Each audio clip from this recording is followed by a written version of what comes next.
je laissais les aventuriers dans la merde. Mais oui, c'était engueulé la semaine dernière. Mais seulement, il y a un truc que j'ai pas dit quand même. C'est des disciples de Plouf. De Plouf. Et le barde qui s'était retrouvé dans une grotte la semaine dernière,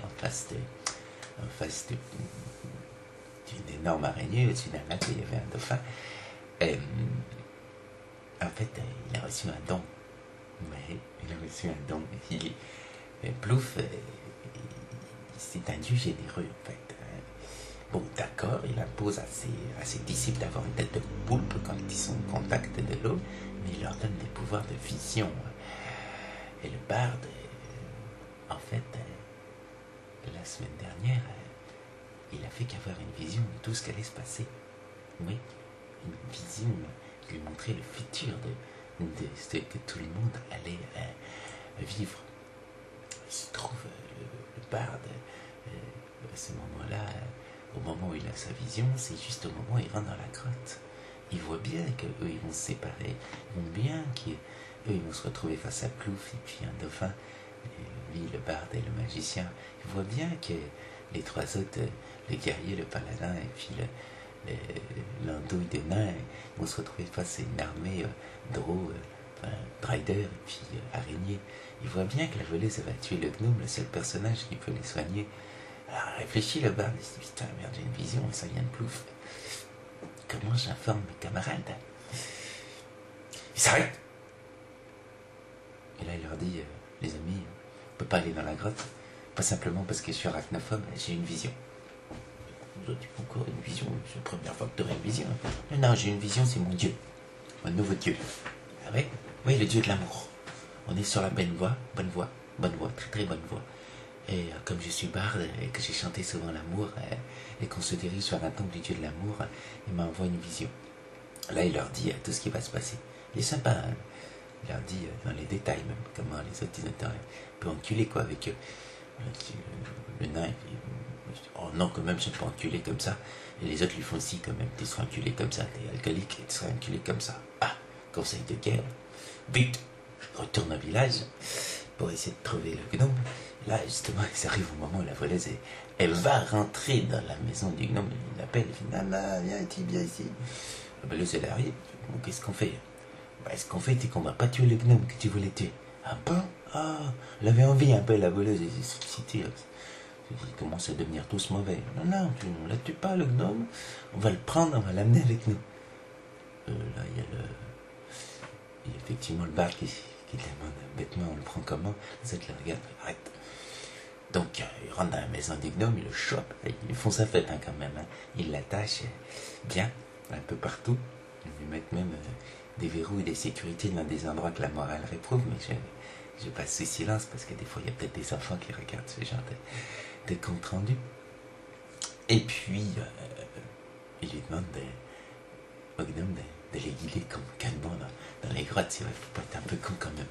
Donc là, effectivement, c'est plus facile avec un guide et le barde qui sent un petit peu si l'autre lui manque.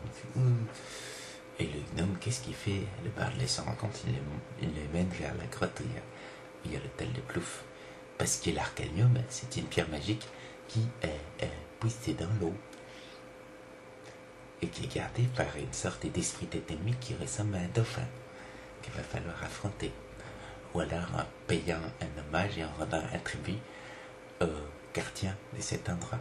Oui, l'arcanium pousse depuis des profondeurs océaniques et il y a une porte dans les grottes vers les profondeurs océaniques.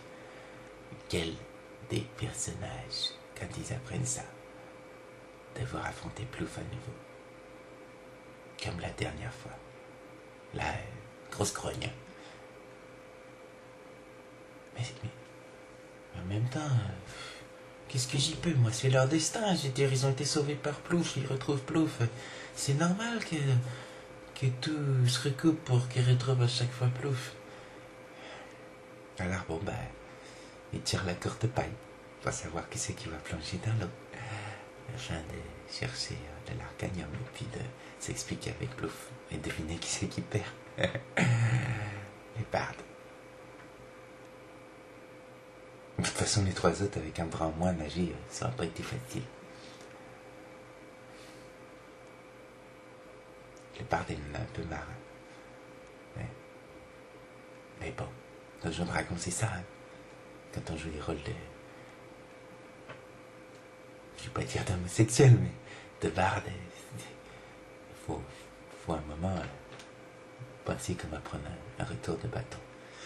La semaine prochaine, solo, le Bard de Plouf, dans les profondeurs océaniques.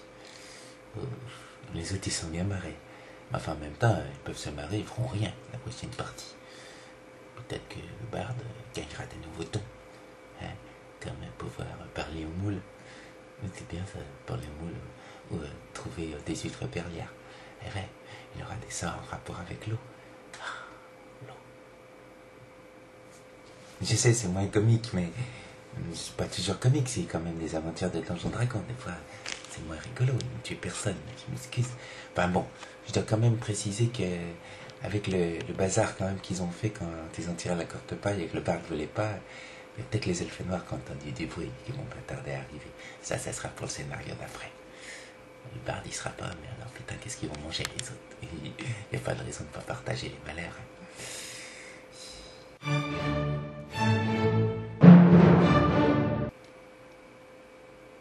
Faut que je cherche les caractéristiques des Driders, des elfes et des grosses araignées dans la version donjon que je fais. C'est une version qui mélange la 4 et la 1. C'est spécial, c'est 2.5. Comme j'ai des joueurs un peu cons, j'essaie de trouver des règles un peu cons. Je préfère